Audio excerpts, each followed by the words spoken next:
How is it going, everyone? It's K-Limited here, and today we are going to be talking about a Nintendo 64 game. We're going to be talking about Top Gear Rally, another racing game for the Nintendo 64. I love racing games on this system. However, this one is one that I'm going to probably have a little bit of a controversial opinion on because this game is kind of just okay. A lot of people love this game, and I get it, but by today's standards, it's pretty rough. Let's talk about the good first. The good in this game is that it has a lot of customization. The customization is actually really impressive in this game.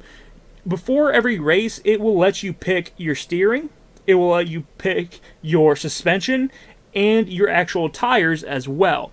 So that will make major differences when you're on the course, and it will make your car perform wildly different depending on what you have set up on your car. So that's pretty cool. So that's good customization already right there.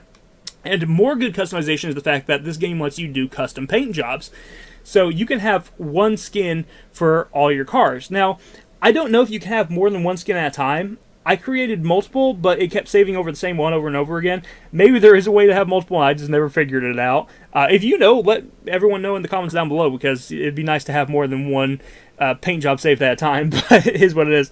But you can have a paint job for your cars, and you can change them to whatever color you want. You can have lettering on the cars, you can put numbers on the cars, you can even do free draw on them. You know, they give you some really good tools for doing the custom paint jobs, and that's all really impressive, especially for a game that came out in the 90s. Like, you don't see that type of customization in modern car games, so that was really impressive to see that. I mean, it's not perfect, you know, like, sometimes you can still see what color the original car was whenever you do all the painting and everything. Like, you'll still see a little bit of, like, green and stuff on the car. But still, the fact that it even has the option to do that much customization in the first place is impressive. Now, let's talk about the actual graphics and the environments and stuff. The graphics on this game actually are not too bad. I think they're actually look pretty decent. They're not the worst, they're not the best, but they look pretty decent. The environments all look pretty decent. There is some pop-up, but it's not too bad. And the weather effects, there's a lot of weather effects in this game. You can have you know, snow, you can have rain, you can have fog, you can have it nighttime or daytime, and all of that stuff looks great. I think all that stuff is awesome, and that is a lot of the positives for this game right there. Now from there, we kind of start going into the negatives. This game has a lot of awesome customization, it has a lot of cool ideas, but when it comes to the actual driving and a lot of the courses and the game modes themselves, it unfortunately starts lacking. So the main game mode that you're going to be playing in this is the championship mode, where you're going through multiple seasons. And to beat a season, you basically, it works like any other Grand Prix you would see in any video game. You get points based on how your placement was in the race. So the higher placement you get, the more points you get. And if you save up enough points by the end of the season, you'll progress to the next season. So pretty much like every other racing game's Grand Prix. And I actually do like the way that the races are set up. It's not your regular race where everyone starts at the starting line. The only person at the starting line when you start off a race in this mode is you. Everyone else is already on the track. You are always in last place whenever you start the game, and the whole point of this game is more of to get to first place by the end of the third lap than it is to actually race everyone at one time. So you're constantly looking to more of learn the tracks themselves and try to basically figure out the shortcuts and stuff to get better at it, to have better placements, instead of just trying to beat the AI. So it's an interesting way to do it. I don't mind it too much. I thought it was different enough. It was a nice like twist from what I'm used to, so I actually did like that quite a bit. Now, the biggest problem with Championship Mode comes in the fact that there's only really 4 tracks that you play through on Championship Mode. It's the same tracks over and over and over again, and the only difference between the tracks is the weather and the time of day, and that's it. So they just keep giving you the same 4 tracks so many times, and it gets to the point where you're just doing the same thing over and over again, and you really start wishing for some other tracks, you know? Especially because these are some long races. Like, some of these races can take up to around 8 minutes, and you're also going to have to be replaying a few of them because you're not always going to get enough points to beat a season, and if you don't have enough points, well, you're going to have to redo some races to get a better standing. So you're going to spend a lot of time on these tracks, and you're going to be spending a lot of time on the same tracks over and over and over again, and it's not very enjoyable, especially because the driving in this game also is kind of disappointing. The driving is not very good. It lets you select your steering at the beginning of the race.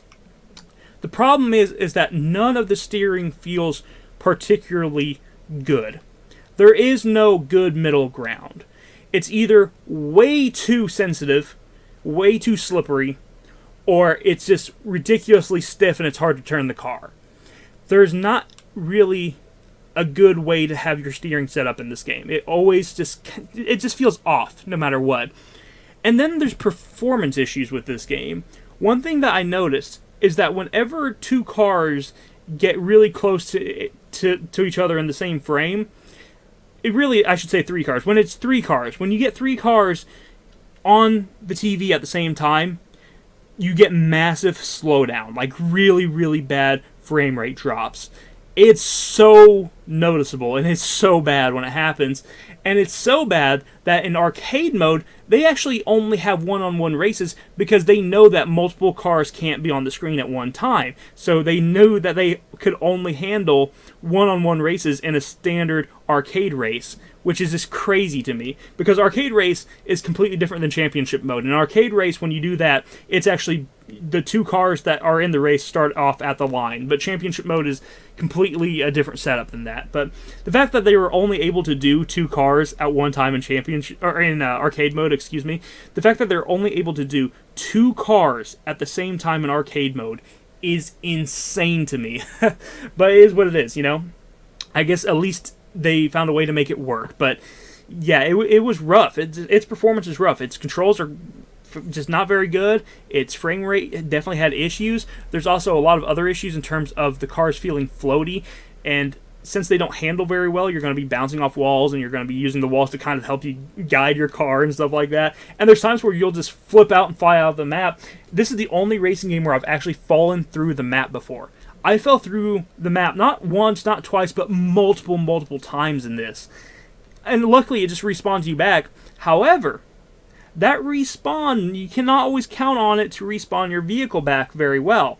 There's times where my car just got stuck against a wall and I couldn't move forward or back, and it would not respawn my vehicle no matter what I did. So I would actually have to restart the race from the beginning. Even if I was on the third lap, I would have to restart from the very beginning, and that just meant that I wasted a bunch of time trying to do this race. So that was really frustrating whenever that happened. This is a really mixed bag for me, because on one hand, I do like this game, but it also is so frustrating to play. I like the customization of it. I like that they give you quite a few cars to use. You have a decent amount of cars that you can drive, but they give you so few tracks, and the controls are just so bad. They're just really not good. Like, you can get used to them eventually, but it's a really hard learning curve, and it just does not feel right. No matter what you do, the game's racing will not feel perfect. It will always feel like something is a little bit off, and that's my biggest complaint with this game. My biggest complaint really is the controls and the performance. I think that this game is still probably worth picking up if you can get it for a fair price. I wouldn't go crazy on this game. I wouldn't spend more than $15 on this game, so if you can find it for under $15, I say maybe it's worth it then. But don't spend a crazy amount of money on this game. And luckily, this game seems to be stuck around $10, and that's honestly where it should be. This game is not perfect. You can put a lot of time into it, but the problem is that a lot of that time is going to be repetitive because you're just doing the same races over and over again. So, I put multiple hours into this game, but it was just, again, the same tracks. Just so many times. So, it is what it is. What can you do about it, But if you can pick this game up for $10, that's a good deal. If you can pick it up for at least under $15, that's probably not too bad. So try to find this game for a cheap price, and luckily it doesn't seem like this game is rising at the moment, and hopefully it doesn't, because this game is not something that should really be expensive.